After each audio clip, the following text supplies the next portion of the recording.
The biggest UPI story of 2023 unfolded on February 21st when Prime Minister Modi and his Singaporean counterpart Lee Hsien Loong presided over the launch of cross-border connectivity between the UPI of India and PayNow of Singapore via video conferencing. While virtually addressing the launch, Prime Minister Modi said, "Technology connects people in many ways. Similarly, fintech sector too does the same, but it is generally limited within the boundaries of a country. However, today's launch has started a new chapter in cross-border fintech connectivity. The UPI PayNow linkage will benefit people of both countries in a number of ways. First, it is a crucial initiative in strengthening the cross-border connectivity between India and Singapore, two major Asian economies. The linkage is expected to facilitate faster and cost-efficient transfer of cross-border remittances between the citizens of both the nations. The Indian diaspora in Singapore, especially migrant workers and students, will be benefited through instantaneous and low-cost transfer of money from Singapore to India and vice versa. India has been rapidly emerging as the leader of digital payments on the global platform. So how has this revolution taken place? Bhim UPI was launched by Prime Minister Modi during the inauguration of the DigiDhan Mela in 2016. Developed by the NPCI, UPI has emerged as one of the most popular tools in India for doing digital transactions.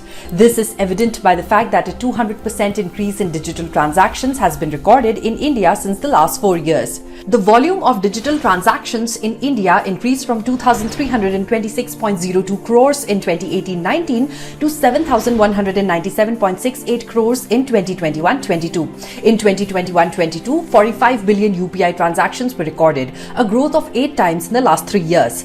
The UPI transactions reached rupees 7.82 billion in December 2022 and totaled rupees 12.82 trillion. 74 billion transactions worth rupees 125.94 trillion were conducted using UPI in 2022. In January 2023, the UPI transactions reached 803.60 crores with a value of rupees 129.80 trillion.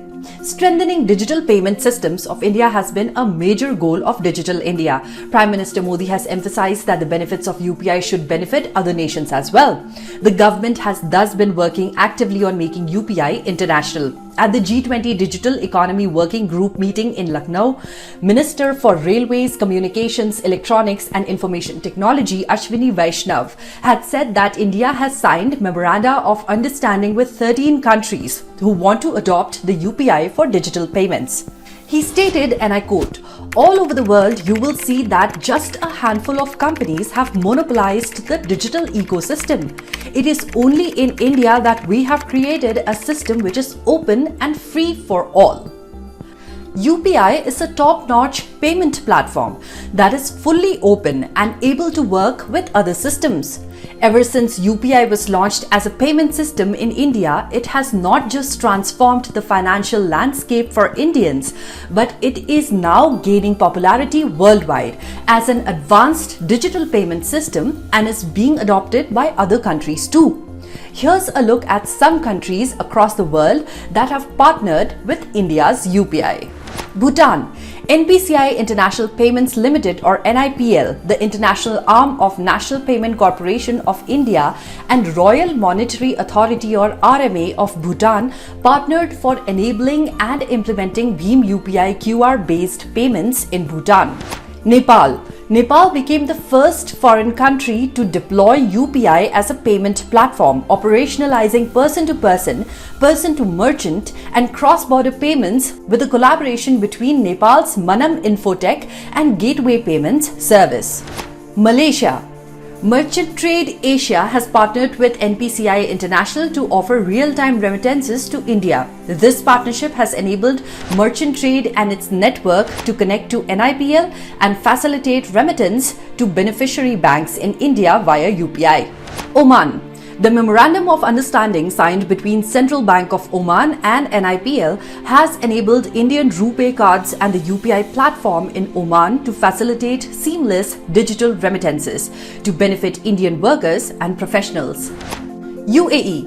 NIPL has partnered with Lulu Financial Holding, Mashreq Bank and Network International in UAE to enable UPI payments. Here's a look at other Asian countries. NIPL partnered with Liquid Group, a leading cross-border digital payments provider, to enable UPI QR-based payments acceptance in 10 markets across North Asia and Southeast Asia. With this, UPI can be enabled in Singapore, Malaysia, Thailand, Philippines, Vietnam, Cambodia, Hong Kong, Taiwan, South Korea, and Japan. France-based payment services provider Lyra Network signed an agreement with the NIPL, allowing students and tourists to make payments through UPI. UK. To further strengthen its cross-border payment solutions, TerraPay and PayExpert signed an agreement with NIPL. These partnerships have enabled Indian customers and merchants in India with an active UPI ID to make and accept cross-border payments seamlessly. Europe. In October 2022, NIPL entered into a partnership agreement with Worldline, a payments service provider listed on Euronext, to enable Indians to make payments using UPI in European markets. This decision was made with the objective of providing ease and comfort to the large number of Indians who visit Europe. So that was all in this episode of NIJ Explained. Do let us know in the comments below if you found this video insightful. Until next time, this is Richa Dwivedi signing off. Dhanyavad and Namaste.